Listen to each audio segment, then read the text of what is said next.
Yo hello សួស្តីអ្នកទាំងអស់គ្នាថ្ងៃនេះជួបជាមួយនឹងខ្ញុំ Blue HD បាទបាត់មកខ្ញុំមួយរយៈហើយបាទព្រោះអីខ្ញុំធ្វើវីដេអូអត់មាន view មាន like ទេបាទអញ្ចឹងខ្ញុំអស់នឹងខឹមឥឡូវខ្ញុំមានសង្ឃឹមខ្ញុំត្រឡប់មកវិញម្ដងទៀតបាទហើយថ្ងៃនេះខ្ញុំមកលេង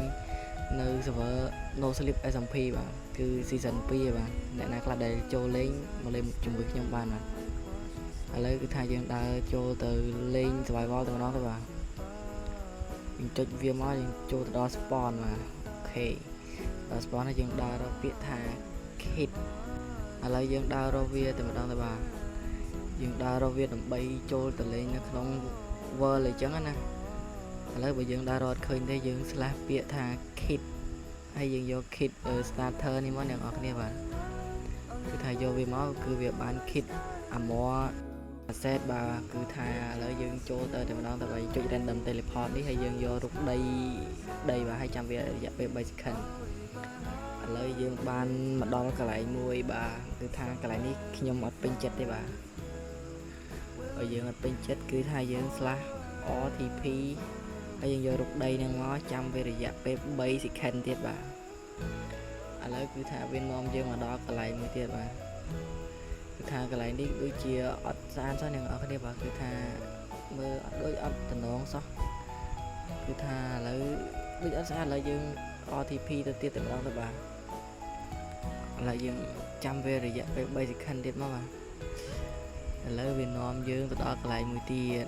អូខេហើយកន្លែងនេះខ្ញុំក៏អត់ពេញចិត្តដែរបាទគឺថាកន្លែងនេះមានពួកស្អីគេពួកស្អីគេខ្ញុំភ្លេចឈ្មោះបាត់ហើយអ្នកគ្នាបាទខ្ញុំជាស្រ័យហ្នឹងគឺថាខ្ញុំអត់ពេញចិត្តឡើយហ្នឹងទេគឺថាខ្ញុំ RTP ទៅទៀតឥឡូវយើងវានាំយើងមកដល់កន្លែងទៀតហើយបាទ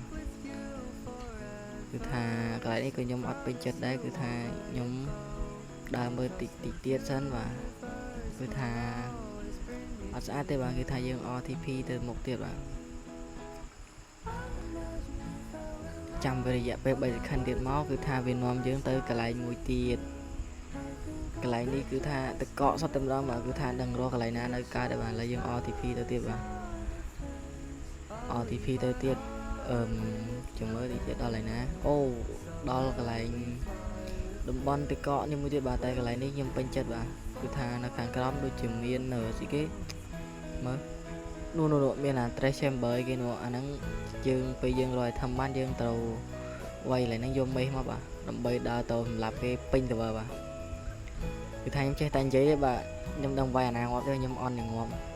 ឡូវយើងដើរទៅមុខទៅរកកន្លែង claim land បាទដើរទៅមុខទៀតបាទគឺថាកន្លែងណារៀងឆ្លាស់តិចចាំ claim កុំឲ្យវាពិបាក clear ឥឡូវគឺថាយើងដើរមកដល់កន្លែងមុខនេះបាទ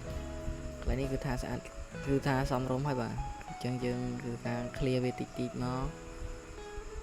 យើងជីកអានេះចេញមកថាយើងមិនទាន់អាចជីកយើង claim ហើយចាំជីកតាមក្រោយអ្នកគ្នាបាទយើង slash claim ចឹងមកគឺថាបានមួយឆាំងហើយបាទឥឡូវយើងទៅ claim មួយឆាំងទៀតបាទគឺថាគេ free យើង4ឆាំងគេអត់គិតលុយទេបាទតែបើអ្នកគ្នាចង់បាន land ធំជាងហ្នឹងគឺថាយើងអាចទិញ rank បានបាទគឺថាគេមានលក់ rank ឥឡូវយើង claim បាន2ឆាំងហើយបាទយើងថាដើរមើលសងខាងសិនខាងណាស្អាតខាងណាមិនស្អាតឥឡូវយើងថាខាងនេះអត់ស្អាតទេចាញ់ខាងនោះចឹងយើងទៅ claim ខាងនោះតែម្ដងទៅបាទខាងនោះគឺ slash claim ដដែលហ្នឹងអ្នកគ្នាបាទហើយយើង claim ទៀតមកគឺថាបាន3ឆាំងហើយអ្នកគ្នាបាទគឺថាបាន3ឆាំងហើយយើង claim ទៀតបាន4គ្រប់របស់ដែលគេ free ហើយបាទ